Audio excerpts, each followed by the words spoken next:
Oke teman-teman semuanya, kembali lagi bersama aku Hengki di sini. Nah, di video sebelumnya kita telah membahas tentang persyaratan-persyaratan apakah pada umumnya yang harus kalian lengkapi ketika kalian ingin bekerja di suatu bandara, yang dimana nantinya ketika kalian telah melengkapi berkas-berkas tersebut, kalian bisa mempunyai peluang yang sangat besar untuk bisa lolos atau bisa bekerja di bandara tersebut. Nah, buat kalian semuanya yang belum nonton video aku yang ini, nanti linknya akan aku taruh di description di bawah, oke?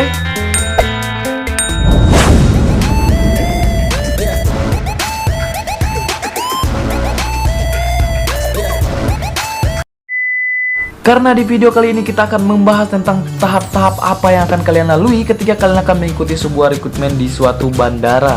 Contohnya seperti ini. Itu berdasarkan brosur. Nah, sedangkan di sini aku akan memberitahukan kepada kalian tentang aktual sebenarnya di lapangan ketika kalian mengikuti sebuah rekrutmen atau ketika kalian mengikuti perekrutan tahap awal di bandara. So, sebelum kita lanjut ke dalam video ini, pastikan kepada teman-teman semuanya yang belum klik subscribe pada channel ini, silakan untuk mengklik subscribe pada channel ini, dan yang pastinya jangan lupa untuk menyalakan lonceng notifikasinya. Dan tanpa berlama-lama lagi, langsung saja kita lanjut ke dalam videonya. Let's go! Nah, tahap yang pertama yaitu adalah seleksi administrasi. Sedangkan untuk seleksi administrasi tersebut apa teman-teman semuanya?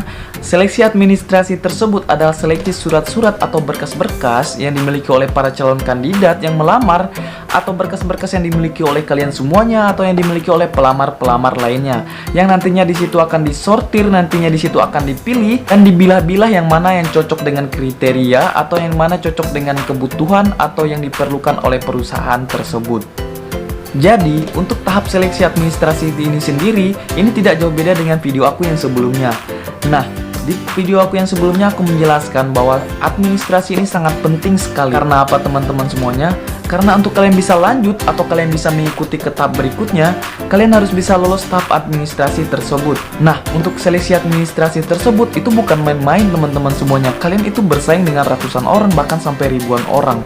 Karena apa teman-teman semuanya? Karena di video sebelumnya dan di video ini aku menekankan kepada kalian semuanya, kalian harus benar-benar lebih teliti atau kalian harus benar-benar sudah mempersiapkan sematang mungkin untuk berkas-berkas kalian.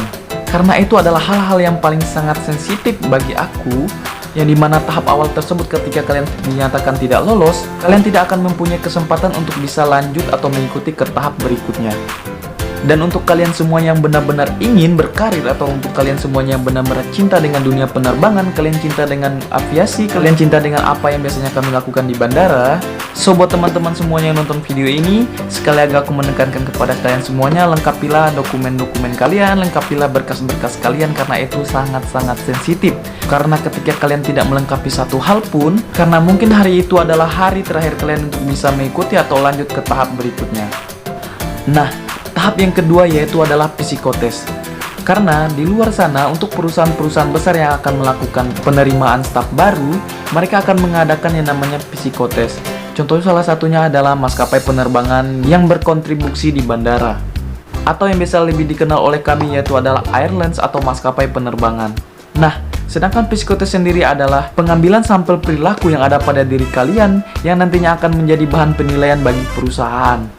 Karena nantinya untuk psikologi seseorang tersebut akan dilakukan pengamatan secara teliti untuk perbandingan per individu. Nah, aktualnya di lapangan tersebut yang aku lalui kemarin, yaitu yang kami lakukan adalah kita diberikan berbagai macam soal dan kita harus mengerjakannya dengan waktu yang sangat singkat.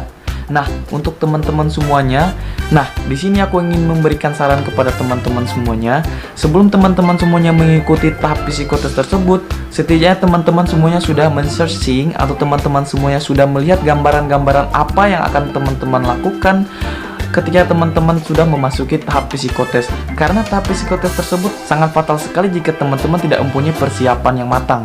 Setidaknya teman-teman semuanya sudah tahu akan apa-apa yang harus teman-teman lalui dan tentang soal-soal apa yang nantinya akan keluar. Dan setidaknya teman-teman semuanya sudah belajar dari rumah. Ketika teman-teman semuanya mengerjakan soal psikotes tersebut, kerjakanlah secara cepat, cermat, dan tepat. Karena waktunya itu benar-benar sangat singkat, guys.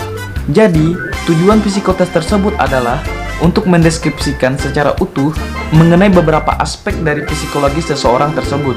yang dimana proses penilaiannya itu sama, yang nantinya hasil dari psikotes kalian tersebut nantinya akan dikumpulkan dan hasil yang terbaik itu akan dipilih karena yang sesuai dengan kriteria atau yang sesuai dengan kebutuhan perusahaan, itulah nantinya yang akan lanjut ke tahap berikutnya. Nah, lanjut yang ketiga nih guys, yaitu adalah interview. Nah, mungkin kebanyakan dari kalian semuanya kebingungan, Bang, kenapa kok interview itu ada di urutan ketiga? Nah, sebenarnya teman-teman semuanya, interview ini bukan cuma dilakukan hanya satu kali. Karena dalam beberapa tahap biasanya yang aku lalui, aku selalu mendapatkan interview, aku selalu mendapatkan pertanyaan-pertanyaan dari perusahaan atau dari HRD yang mewakili perusahaan tersebut. Nah, sebelum itu aku ingin teman-teman semuanya tahu apa yang dimaksud dengan wawancara atau interview tersebut. Jadi, wawancara atau interview tersebut adalah interaksi antara dua orang atau lebih yang dimana nantinya di situ kita sebagai narasumber dan perusahaanlah sebagai pengacaranya. Jadi, berdasarkan yang aku alami sebelumnya, yaitu adalah aku selalu mendapatkan pertanyaan pas pertama kali aku mengumpulkan berkas atau administrasi.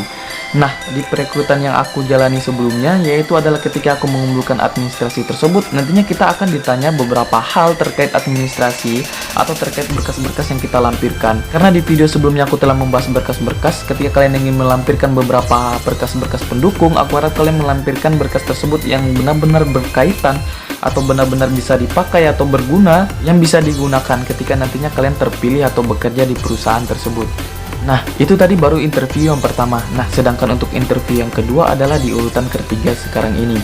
Nah, biasanya di urutan sekarang ini yang aku lalui sebelumnya adalah kita akan ditanya mengenai seberapa luas pemahaman kita tentang bahasa Inggris, dan juga keseluruhannya itu tidak kalah pentingnya, yaitu adalah seberapa dalam pemahaman kita atau materi kita tentang penerbangan.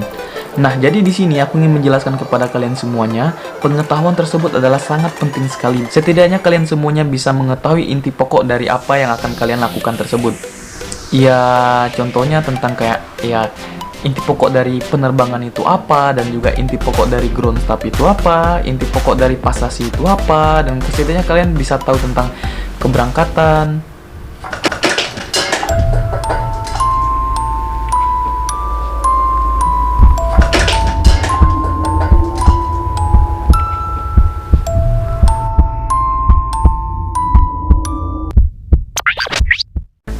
Ya, pokoknya tidak jauh dari itu teman-teman semuanya. Setidaknya kalian bisa mengetahui tentang dasar-dasar dari materi tersebut.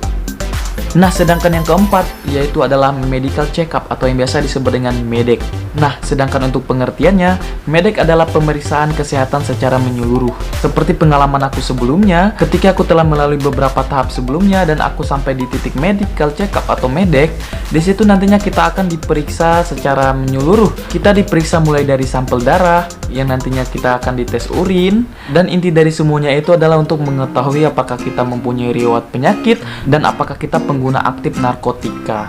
Nah, itu sangat berpengaruh sekali bagi diri kalian, karena kemungkinan satu hal aja yang nggak beres ditemui. Contohnya kalian memakai salah satu narkotika yang ada, contohnya kayak sabu-sabu atau ganja, dan ternyata di tes hasilnya adalah positif. Ya, mungkin kalian bisa aja didiskualifikasi gitu guys. Nah, jadi buat diri kalian masing-masing, ketika kalian sayang dengan tubuh kalian, jagalah tubuh kalian, karena itu nantinya sangat berpengaruh ketika kalian ingin bekerja, kalian ingin mendapatkan pekerjaan yang lebih baik. Karena perusahaan itu nggak mungkin mempekerjakan seseorang yang pemakai narkotika ataupun hal-hal negatif lainnya yang bisa menimbulkan efek negatif bagi perusahaan tersebut. Nah, meskipun aku bukan dokter, aku akan memberikan saran dan tips buat kalian ketika kalian akan melakukan medek di keesokan harinya. Aku harap pada malam sebelum kalian mengikuti medek tersebut, kalian tidak melakukan hal-hal yang negatif. Ya, contohnya kayak kalian tidur larut malam, atau kalian misalnya minum alkohol atau sebagainya, karena nantinya itu sangat bisa mempengaruhi hasil dari medek tersebut. Jadi kalau sampai di sini teman-teman semuanya masih berpikiran, wah kenapa sih kalau mau kerja di bandara tuh ribet banget, kayak banyak sekali tes-tes ini, tes-tes itu, tes inilah, tes itulah. Atau mungkin kalian berpikir kayak, kenapa sih nggak simple aja langsung masuk aja gitu guys. Nah, jadi untuk standar perusahaan penerbangan, ketika mereka akan menerima staf baru dengan jumlah yang sangat banyak, nah karena nggak lucu sekali nantinya ketika perusahaan tersebut telah menerima banyaknya staf, dan ketika dalam bekerja staf-staf tersebut banyak ada yang sakit, terus mempunyai riwayat penyakit yang nantinya bisa menghambat pekerjaan tersebut. Karena yang dibutuhkan perusahaan yaitu adalah kalian harus bisa mempunyai mental dan fisik yang kuat. Nah, nggak hanya mental, fisik itu juga sangat perlu. Karena untuk di bandara sendiri, kerjanya itu dengan penuh waktu, dan ketika ada beberapa orang yang tidak masuk atau tidak bisa bekerja pada hari itu juga, karena itu sangat mempengaruhi suksesnya pekerjaan pada hari itu juga gitu guys. Satu aja yang nggak masuk itu sangat berpengaruh, karena untuk kerja di bandara tersebut, kita mempunyai banyak sekali kayak bagian-bagian gitu guys. Jadi kalau misalnya satu aja yang nggak masuk, nantinya yang lain tuh susah buat nge-backup gitu guys, karena kita dibagi itu udah benar-benar pas gitu. Nah, nggak lucu banget kan kalau misalnya selama beberapa minggu ke depannya atau beberapa bulan ke depannya selalu ada staff yang sakit-sakitan atau gimana gitu guys. Nah, itu juga sangat penting sekali bagi aku untuk kalian semuanya ketahui. Oke teman-teman semuanya, sampai di sini dulu pembahasan kita di video kali ini. Semoga video ini bisa bermanfaat bagi kalian semuanya. Jika kalian suka pada video ini, kalian bisa mengklik like pada tombol di bawah sini. Dan jika ada dari kalian yang masih mempunyai beberapa pertanyaan-pertanyaan penting lainnya seputaran penerbangan atau seputaran staf-staf yang bekerja di bandara, kalian bisa bertanya di kolom komentar di bawah. Dan yang pastinya untuk kalian semuanya tetap terus support channel aku dengan cara mengklik subscribe terus nyalakan lonceng notifikasinya supaya kalian tidak ketinggalan info-info penting dan info-info menarik lainnya seputaran channel aku. Dan satu hal lagi teman-teman semuanya, jangan lupa untuk follow Instagram aku di @hengki_21. Dan di akhir video ini aku pamit undur diri, sampai ketemu aku di video selanjutnya. Aku Hengki Satria, dan untuk kalian semuanya di luar sana, see you semuanya dan God bless you.